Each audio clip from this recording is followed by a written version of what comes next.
Well, hello, welcome. I'm glad that you're here with us as we continue our chronological read through of the Bible. Got quite a bit of material to cover today, but we'll try and get through it as quickly as we can. If you recall, Absalom is now dead, but the fallout and the intrigue perpetrated by his rebellion is, well, it's a long way from being over. The first problem that King David faces really is self-made. He did it to himself. On hearing of Absalom's death, he mourns loudly and wishes that he had died rather than Absalom. Well, that humiliates the troops who had just risked their lives to save him from his rebellious son. So they kind of slink away, ashamed and not too sure what to make of things. Joab confronts King David and he reprimands him for that kind of behavior. And it's not that King David doesn't have a right to mourn Absalom, although I suppose Joab probably didn't shed too many tears over his demise. But one would certainly expect King David to mourn for his son, but he needs to do so in private so that it's not confusing to those who risk their lives for him and the nation of Israel. So after Joab confronts David about it. David pulls himself together and he goes out to the city gate. He reviews the troops and so on as he should. King David's return to Jerusalem to occupy the throne, well, that ends up being, now that the rebellion has been squashed, it ends up being a bit more complicated than one might expect. There's a lot of issues to solve here. First, after David fled, Israel had apparently anointed Absalom king. So, in their mind, David was no longer their king, and they weren't sure that they should restore him to the throne. They basically saw the throne as being vacant now. They weren't exactly sure what to do. So, David sends the high priests, Zadok and Abiathar, to appeal to the leaders of Judah to recognize him first, since they're his flesh and blood. And he even offered to put Amasa, Absalom's commander, the commander of Absalom's army, over the troops in place of Joab. If you remember, Joab has repeatedly actually uh, done things other than what King David has ordered. And so King David's probably feeling, enough is enough. Well, turns out that replacement ultimately fails miserably. But David's offer to do that, and the fact that he actually acts on it, does assure the people that David is not going to be vengeful against those who acted treasonously. So Judah does invite David back as king.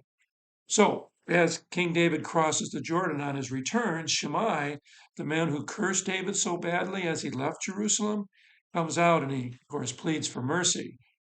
Joab's brother, Abishai, argues strenuously that Shimei should be put to death. But David grants him a pardon, not wanting to execute someone on the day he's returning to the throne, again, so that people don't fear that he's going to be vengeful and reconsider whether or not they really want to have him as their king. David does express some frustration that Joab and his brother Abishai, are so quick to assume the role of acting for the king, even when he doesn't desire it, or worse yet, when their actions are counter to his wishes. And we're going to find out that David is never really fully successful in controlling Joab, largely because he needs Joab's services too much. So it's ultimately going to end up being left up to Solomon to solve that problem, based on some advice that he receives from David. All right, Barzillai meets David again at the Jordan. Now, you may, or maybe don't, remember Barzillai being a list of names in a list of names of people who came out and brought food to David and to those who were with him as they fled Jerusalem. David offers that Barzillai should accompany him back to Jerusalem and that he should eat at the king's table. But Barzillai is old and he very politely declines, asking instead that Shimham, his son, or well, likely his son, receive that honor, which David does grant. Since David sends Barzillai off with a kiss, that's a sign of affection reserved for family members, it appears that David treated him like a father, so clearly this relationship must go back a ways. When David arrives in Jerusalem, he encounters Mephibosheth, who has not groomed himself since David left. He's basically been in mourning. When asked why he didn't go with David, Mephibosheth explains that he was abandoned by Ziba and that he's been mourning David's loss of the throne. David then realizes that he may have made a mistake by believing Ziba earlier, and he declares that Saul's inheritance, which he had given completely to Ziba, be split between Mephibosheth and Ziba. If you recall, David restored Saul's inheritance to Mephibosheth. Then, when Ziba intimated that Mephibosheth might be part of this rebellion, he gave it to Ziba. And now what he's doing is recognizing that that was probably an error, and he's splitting it between the two. Well, Mephibosheth basically says that Ziba is welcome to the entire inheritance. He's just happy that King David is back. We don't really know whether that inheritance ends up being ultimately being split or not. It's not really germane. We notice then that when on his way back, when David reaches Gilgal, all of Judah is represented, but only half of the remaining tribes. So there's a disagreement that ensues. There's hard feelings on both sides.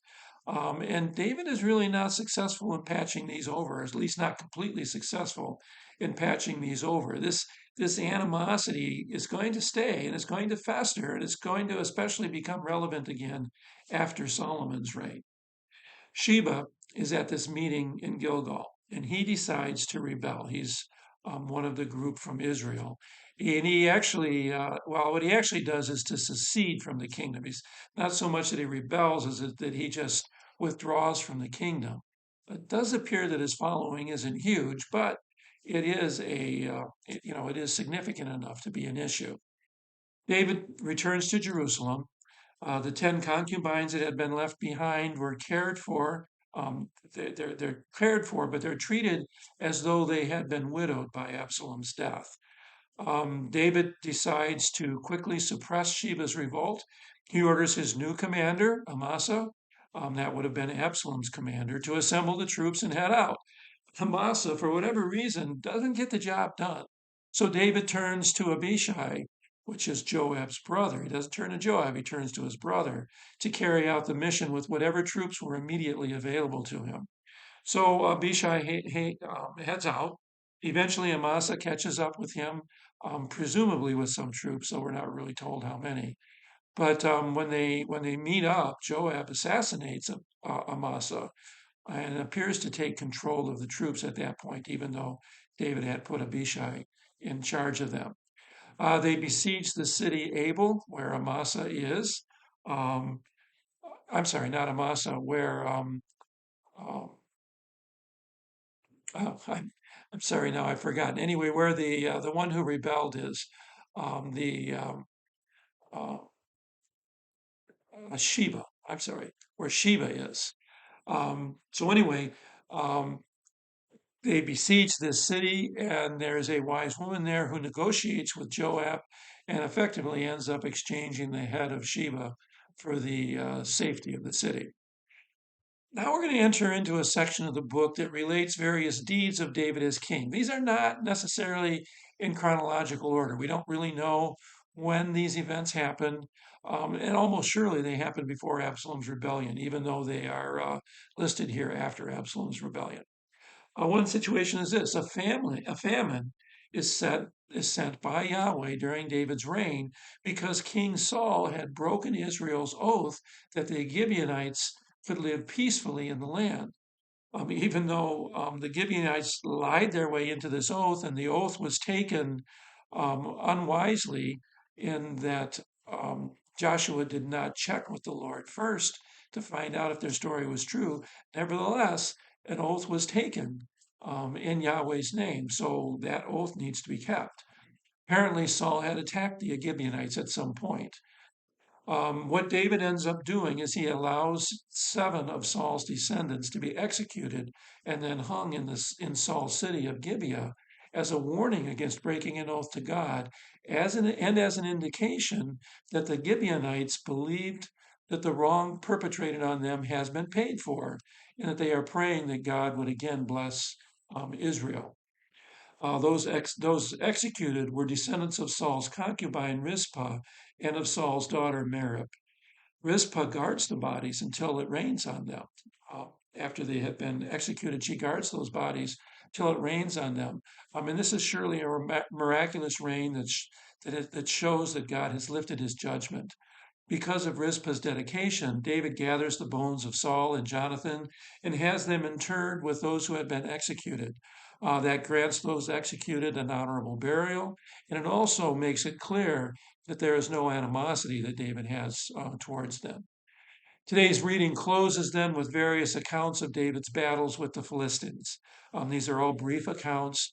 They generally revolve around the killing of one particular Philistine who typically was obviously a very large person based on the size of his weaponry. The first of these the first of these accounts notes that notes the circumstances that caused the troops to determine that David should no longer go out to fight with them because the risk was just too great. Um, Likely David was getting older. He was, of course, the number one target, so the fighting would always be most intense and exhausting around him. And they decided that it just was not safe for King David to continue to go out with them into battle. The remaining three stories convey how God continued to be with Israel and granted her victory even in the most difficult of situations. May God continue to be with you. May God continue to bless you. I pray that our time is beneficial to you, that you're learning, that you're growing. I look forward to gathering with you again the next time.